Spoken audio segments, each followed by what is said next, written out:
Alright, so today I'm going to show you guys how to disable the daytime running lights on a Saturn. This is a 2002, but this should work for any Saturn from around 96 to around 2003. As you're well aware, the daytime running lights on a Saturn, as soon as you turn on the key, this light comes on, and this light comes on. Your tail lights stay off, but your headlights are on. Now, not only does this look lame, it's actually really dangerous, because if you get in your car and you start it at night and your lights come on, you think, oh hey, my lights are on, but your tail lights aren't, so you're driving around with no lights in the back. Next thing you know, you get rear-ended. If you're planning on putting aftermarket lights on, you know that you're going to need to disable the daytime running lights, otherwise it can burn out your battery or your headlights that you put in. And second of all, these are the running lights, the little yellow lights. As soon as you just start a car, originally you were supposed to turn on the running lights. That's the little yellow lights and your tail lights. The headlights weren't supposed to come on until it was night and you actually needed them. Now, as a society, we've stopped using running lights, so as soon as you get in your car, you don't turn your running light on. And I'd be all well and good if it was like the rest of GM, like Cadillac or Pontiac or Chevy, where the running light is the little yellow running lights.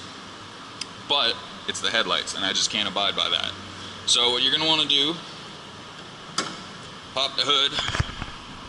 This is actually the first car I've ever had that needed one of these stupid little hook things, and I do not like it. You're going to want to unscrew the fuse box, which will be right next to your battery. And then it'll be this little device right here. It'll be plugged in right there. It will take a little bit of yanking, but if you pull that out, it disables the daytime running light, so as soon as you turn on the car, the lights will not come on. However, there is a negative side effect. When you pull out this switch, it's the DRL fuse, it will disable your running lights. So when you turn on the car, your lights won't come on. And then when you turn on the lights normally, as I'll show you now,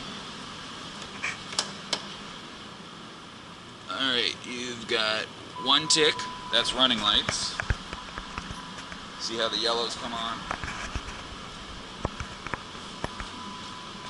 And then two ticks, you've got the headlights. So you see the headlights still work, but there is one small problem.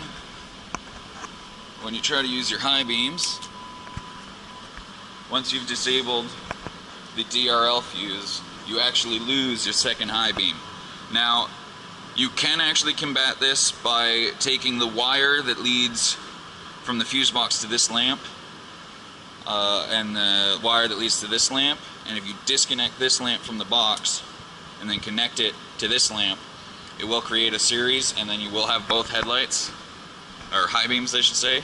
I live in the city, I don't need my high beams, so I'm not altogether that worried about it, but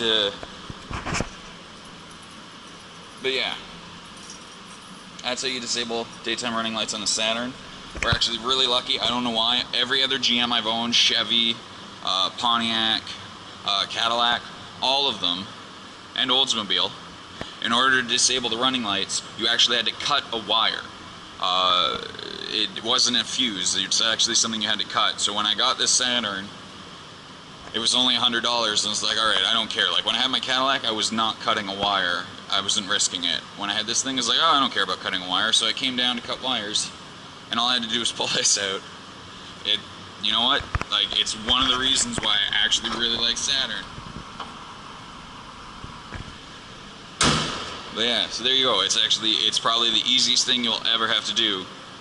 All you have to do is pull out this little thing, and I mean, throw it in your glove box. If you're worried about resale value, I mean, this car has a blue book value of non-existent. So if you're worried about resale value, just throw it in the cup holder. Boom. But yeah, this is actually the easiest one to take out, because every Ford I've owned, it's a plug that you unplug, but it's always somewhere in the car that you need to lift it up to get to it. So it was really refreshing to have a car where I could literally pop the hood, unscrew one thing, and then pull it out. Boom.